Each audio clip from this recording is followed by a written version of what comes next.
The UK is in a race to set crypto regulations in a bid for a global hub status. And so in this video, we're going to look at how the UK is setting itself up for a shake-up in its crypto approach with laws targeting stablecoins, staking, trading and asset custody. Today's episode is sponsored by Cake Wallet, where you can send, receive and even exchange your crypto right from within the wallet. Cake Wallet is open source and non-custodial, so you control your own private keys, available today on iOS, macOS, Android and Linux. And StealthEX, a privacy-centric crypto exchange which enables you to make crypto-to-crypto exchanges anonymously.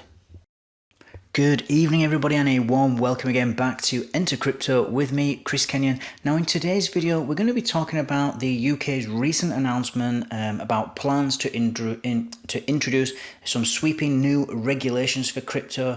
This legislation has been targeted mainly at stablecoins, staking, trading and assets, as in asset custody.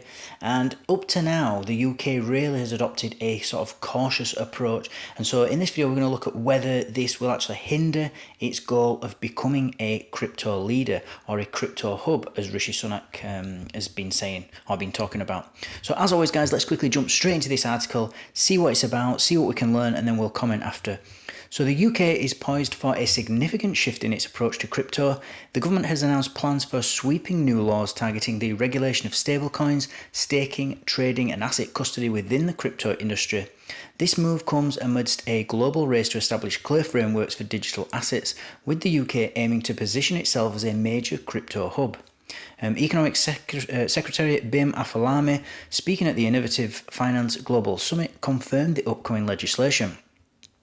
This initiative will bring various crypto activities such as exchange operations and customer asset management under regulatory oversight for the first time. The urgency to establish these regulations stems from two key factors. Firstly, the legislation aims to provide a solidified framework before upcoming national elections, which could potentially see a change in government and a shift in policy direction. Secondly, the UK is keen to keep pace with the rapid advancements in the global crypto space. And while the UK government showcases its ambitions to become a leader in crypto adoption, international developments seem to be outpacing them. The recent approval of a Bitcoin spot ETF in the US has allowed American investors easier access to regulated Bitcoin investments, which is an option currently unavailable in the UK. This accessibility has propelled Bitcoin to record highs, further solidifying its perceived legitimacy in the financial landscape. UK investors, however, face a more restricted environment. And this article just goes on to say basically that talk about that the FCA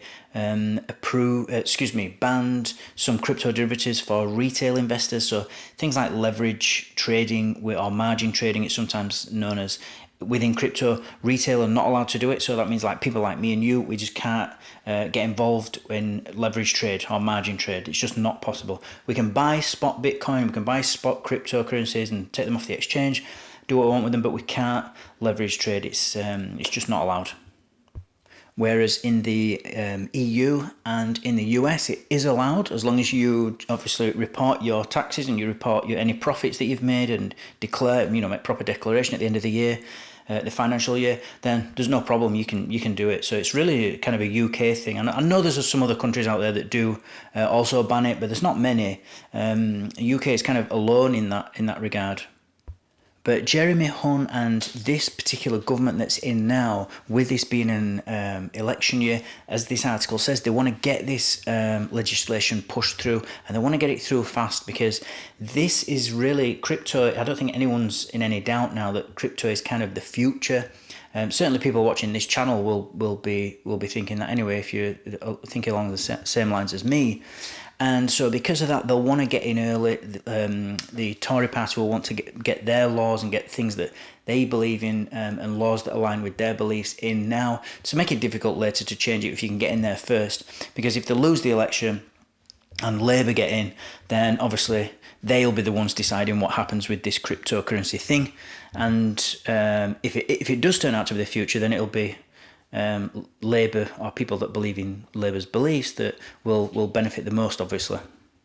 So there is a rush, but I think also there is a race internationally as well to actually treat crypto, people that are interested in crypto, because it's basically the entire of the younger generation that are into crypto. You know, I'm talking teens across the globe, not just in the UK.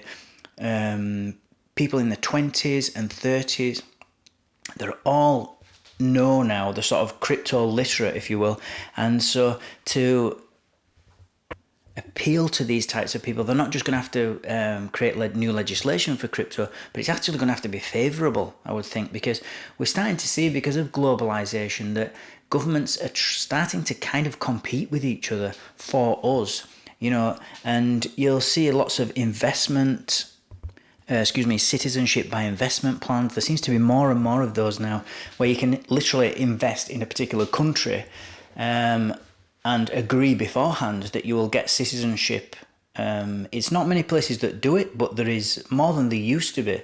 And it does seem that for our assets and for our money, that countries or governments seem to be a little bit more willing to compete for us, which I think is a great thing. I mean, I'm not on board with globalization and stuff like that, but this particular aspect of it is a good thing. But whatever happens going forward, as this becomes clearer and clearer, and we get more clarity on these all these new rules in the UK, I will keep you updated. And as always, guys, thank you for watching. Thank you for listening. Don't forget to like, comment, and subscribe. Take care, and I'll see you all in the next video.